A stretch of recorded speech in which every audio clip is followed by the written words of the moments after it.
Hola a todos y bienvenidos a un nuevo episodio de Novedades en Radiología del canal. Hoy vamos a estar haciendo una versión extendida de nuestro vídeo de radiología abdominal de Twitter de este mes que ha cursado sobre los síndromes de compresión vascular abdominopélvicos.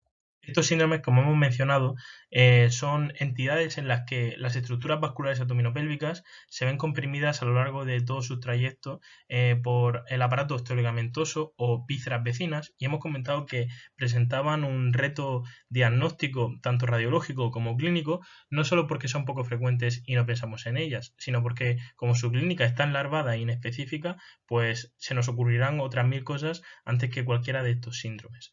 Aún así, ha habido un aumento de la prevalencia, o mejor dicho, del diagnóstico de los mismos, y no sabemos si es porque verdaderamente son más frecuentes que hace unos años, o porque como ahora hacemos mucho más ecografías y TACs de abdomen, pues encontramos los signos predisponentes y entonces metemos en el cajón a estos pacientes de personas que puede que a lo largo de su vida lo vayan a sufrir. Pero la realidad es que siguen siendo poco frecuentes.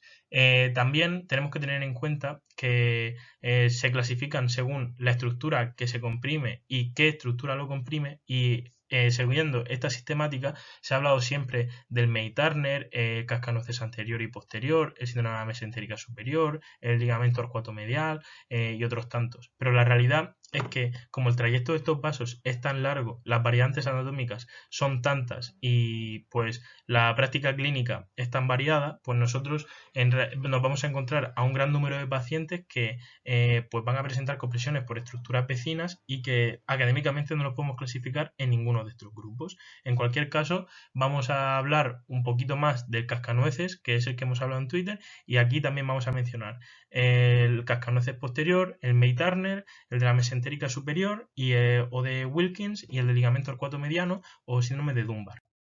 Vamos a mencionar otra vez el del cascanueces, o mejor dicho, el cascanueces anterior. El síndrome del cascanueces anterior, la estructura que se comprime es la vena renal izquierda. ¿Y quién lo comprime?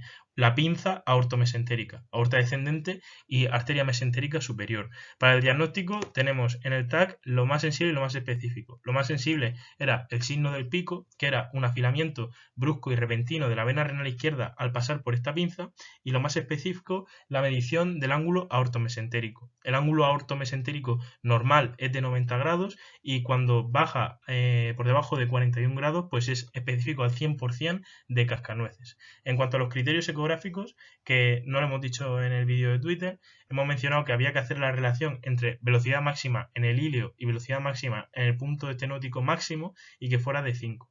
Pues lo que no hemos dicho en el vídeo de Twitter es que este síndrome es el que se da en los pacientes más jóvenes y de los pocos de los que vamos a hablar hoy que se pueden dar en la edad pediátrica. De hecho, este dentro de todos es casi el exclusivo de la edad pediátrica. El problema que presenta la edad pediátrica es que hasta un 51% de los pacientes en edad pediátrica van a presentar dilataciones no patológicas de la vena renal izquierda y que no tienen significación clínica. Entonces, evidentemente esto va a afectar al flujo Doppler y al cociente que sirve para diagnosticar el síndrome de cascanueces. Entonces se están intentando establecer nuevos puntos de corte para la edad pediátrica en el síndrome de cascanueces. Pero siempre que se acompañe de clínica y nosotros tengamos alta sospecha, pues ya será diagnóstico. También, que no lo hemos dicho, es que el espectro clínico de estos pacientes no solo va desde una clínica larvada que nos haga sospechar por otras cosas, es que también hay pacientes que son verdaderamente asintomáticos y es un asunto sujeto a debate si a un asintomático hay que tratarlo o no. Ahora vamos a hablar del May-Turner. El May-Turner es una compresión de la vena común ilíaca izquierda entre la arteria común ilíaca derecha y los cuerpos lumbares vertebrales. Este síndrome, el problema que nos va a plantear como radiólogos y como clínicos, y que es muy importante que conozcamos, es que su prevalencia probablemente sea mucho mayor de la que nosotros sospechamos y esté detrás de muchos de los trombosis venosas profundas, porque generalmente son mujeres en la tercera, cuarta década de vida con factores de riesgo para trombosis, que tienen una trombosis, no se indaga el motivo y resulta que que la localización es esta y puede tener complicaciones potencialmente mortales. De hecho, May y Turner, cuando describieron este síndrome, en la mayoría de los casos se encontraron precisamente eso, necrosias de mujeres que tenían una trombosis que se extendía hasta el miembro inferior izquierdo desde las ingles. Y la razón compresión era esta. Además, existe una clasificación que está orientada al tratamiento intervencionista, al endovascular, en 3 grados, según si la compresión es focal o es tan grande que llega al punto de ser un hilo fibroso, donde está totalmente contraindicado el tratamiento intervencionista, porque si ya se ha fibrosado la vena común ilíaca izquierda, pues ni siquiera podríamos pasar la guía. Ahora vamos a hablar del síndrome de Wilkins, entonces, o del la arteria mesentérica superior. En el síndrome de la arteria mesentérica superior, la obstrucción que nos vamos a encontrar es la tercera porción del duodeno entre la aorta y la mesentérica superior. Este es el más raro de todos los que hemos mencionado hoy y de hecho las prevalencias todas son en los distintos estudios retrospectivos inferiores al 1% y dan una clínica de pseudoisquemia mesentérica crónica porque es de dolor abdominal difuso postprandial. Los criterios diagnósticos tenemos aquí la imagen. Tenemos que medir el ángulo aortomesentérico, que en el caso de Wilkins es de menos de 22 grados, y la distancia aortomesentérica, que en este caso va a ser de 8 milímetros, inferior a 8 milímetros. Entonces, solo con estos datos ya podríamos inferir cuáles son los factores de riesgo. La distancia aortomesentérica que normalmente viene determinada por planos grasos. Entonces los pacientes que sean muy delgados o que tengan un hábito asténico o que hayan perdido peso bruscamente, pues van a tener una distancia menor y por lo tanto son susceptibles de sufrir este síndrome junto a otras variantes anatómicas que no vamos a mencionar. Y también se ha descrito como factor de riesgo la cirugía de corrección escoliótica.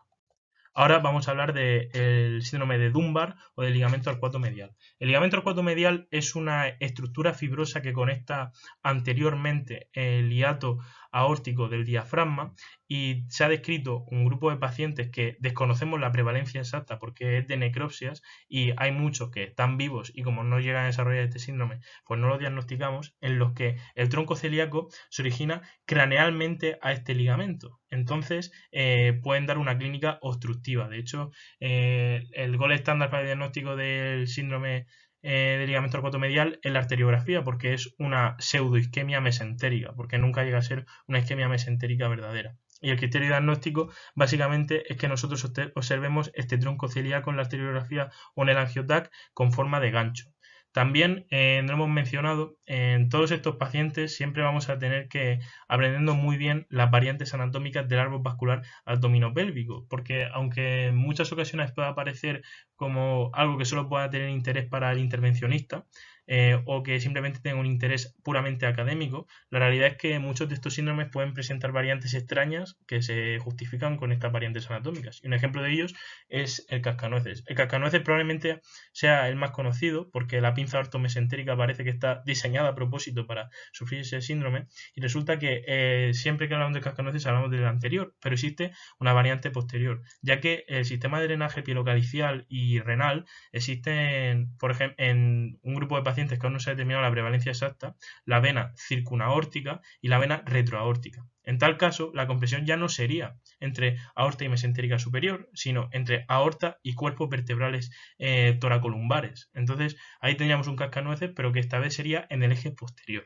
Espero que les haya gustado este vídeo y nos vemos en los próximos. Un saludo y hasta la próxima.